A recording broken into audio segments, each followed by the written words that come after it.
Hello, everyone. So today I'm talking about the conflict between fundamentalism and modernism during the 1925 Scopes monkey trial in Dayton, Tennessee. This is really close to my heart because I graduated from Bryan College, named for William Jennings Bryan, and also located in Dayton, Tennessee. And so I've been to the museum, I have participated in the reenactment, and, I really thought I knew a whole lot about this, about the trial and about the process. In researching, I actually found some really interesting things. So, in 1925, Tennessee passed a law that said that evolution could not be taught in the public schools. And it was called the Butler Law. And the ACLU got involved and said, we don't like this. And so they decided to find a teacher at a school. Actually, the other way that Dayton, Tennessee got involved was someone in Dayton decided to contact the ACLU and bring them into the conversation. So they found a teacher named John Scopes at Ray County High School, and he agreed to teach evolution, even though it was against the law. He was amenable to teaching about it, and of course, the fundamentalists. And very specifically, the World Christian Fundamentalist Association very much definitely did not like this idea. And they hired William Jennings Bryan, who was a known orator and a known fundamentalist, to come in and prosecute within the trial. William Jennings Bryan was very much known for his bluster and his just fire and brimstone type of speak.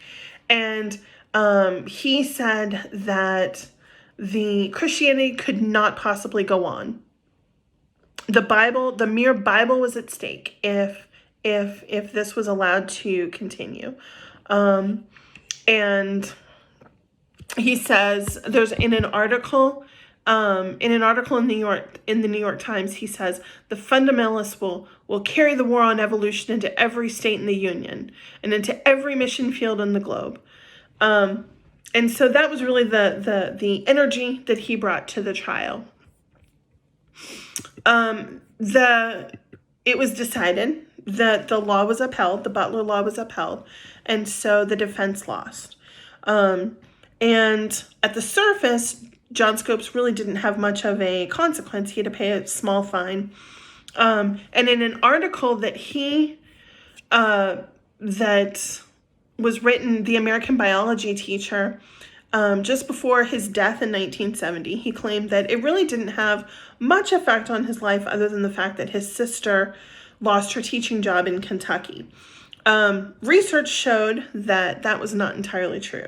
He, a few years after the trial, he wanted to go back to school, and he decided to get his master's in Chicago. And the school turned him down and said, we are not going to accept you because you believe in evolution. It's crazy to think that today, that any school, especially the University of Chicago, would say your name has been removed from consideration for the fellowship. As far as I'm concerned, you can take your atheistic marbles and play elsewhere. That's pretty harsh. And he never did continue his education. Although the prosecution did win this case, and the defense lost, and the law was upheld not to teach evolution in the schools, it definitely had an impact on the way that people viewed the teaching of evolution. And it opened the door to other people going, yeah, wait a minute, why can't we do this? And that modernism really took effect. Some have called it the trial of the century, one of the first trials of the century. And it brought evolution to the forefront of education and of both science and religion classes. So this was a really interesting deep dive for me, because I didn't really know. I never really considered how this trial affected John Scopes after the fact. And, you know, the knowledge I always got was, ours stopped at justice was upheld, and it never really went any further. And so this was a really interesting way to learn more about something that I thought I knew a lot about.